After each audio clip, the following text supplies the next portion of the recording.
Phil is here with the sport. And Dundee United, they've got their man, Phil. They have, Lucy, yes. Jim Goodwin back in football this morning as their new manager, 5 weeks after his Aberdeen departure.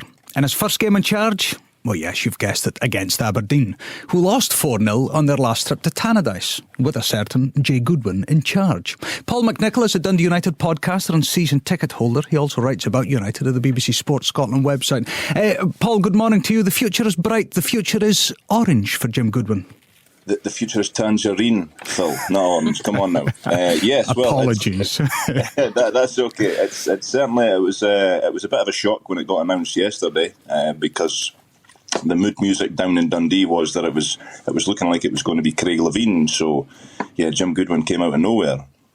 Yeah, I mean, to call it a little quirk of fate is perhaps the understatement of the morning, because who would have thought that the manager that lost 4-0 on his last trip to Tannadice with Aberdeen would now be the Dundee United boss?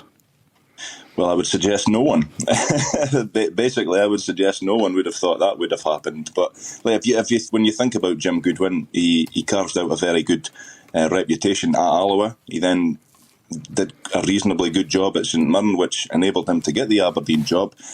But that was the last thing that he was doing. That was only a matter of 5-6 weeks ago, and that ended spectacularly for him. Do you and Dundee United fans that you've spoken to over the last 12 to 14 hours, do you think the fact that Jim Goodwin will have a burning motivation to show the world that he is a good manager and almost put to one side what happened at Aberdeen, that will actually be beneficial for United? Possibly. I mean, I hope so, quite clearly. I mean, as I say, it did end spectacularly up at Aberdeen, but was that his fault? Was that the players' fault? Time will tell on that, I guess. But fair play to Jim Goodwin. He's backing himself. He's took on a really difficult job at Tannadice just now, because they are rooted to the bottom of the league, fighting for survival, and he really needs to get a tune out of these players. He's backing himself. Is the Dundee United board backing the new man? Because they've only given him a 3-month contract until the end of the season. Would it not have given more confidence to everybody connected at Tannadice to say Jim Goodwin's our man for the next 18 months? Possibly, but I could kind of understand where they're coming from with that, because we've been burned before. Like we give Jack Ross a couple of years or 3-year contract, and then we got rid of him after 6 games. So I dare say we're still paying for that.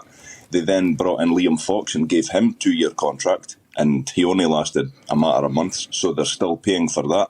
So they might just be erring on the side of caution. Worst case scenario of all this, Jim Goodwin comes in, it doesn't work, and we get relegated. And they probably didn't want to carry a 2-year contract over into the Championship if that's where they ultimately end up. Paul, we're chatting this morning about matters on the park at United. What about off the park? The sporting directors left this week. Rumours abound about the future of Mark Orgren, the owner at Tannadice. What are you hearing? What are you expecting to come to fruition? Well, what I'm hearing is the same as what majority of people in Dundee are hearing, that there's a consortium looking to take over the club, or at least come on board with Mr. Orgren. I think some of them are local businessmen. All of them, I'm led to believe, are Dundee United fans. But that might just be a case of that'll happen in the summer.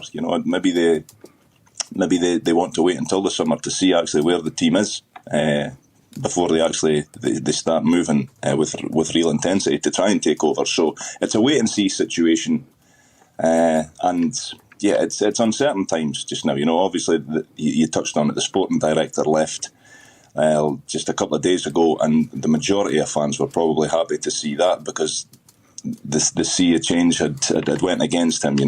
He probably had to go at some point. The sooner the better in most people's eyes.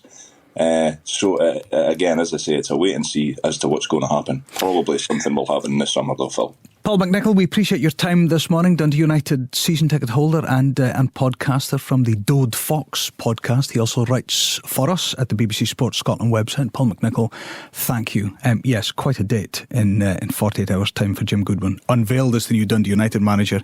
First game, what do the football gods do? Well, they give him his old club, Aberdeen, to face.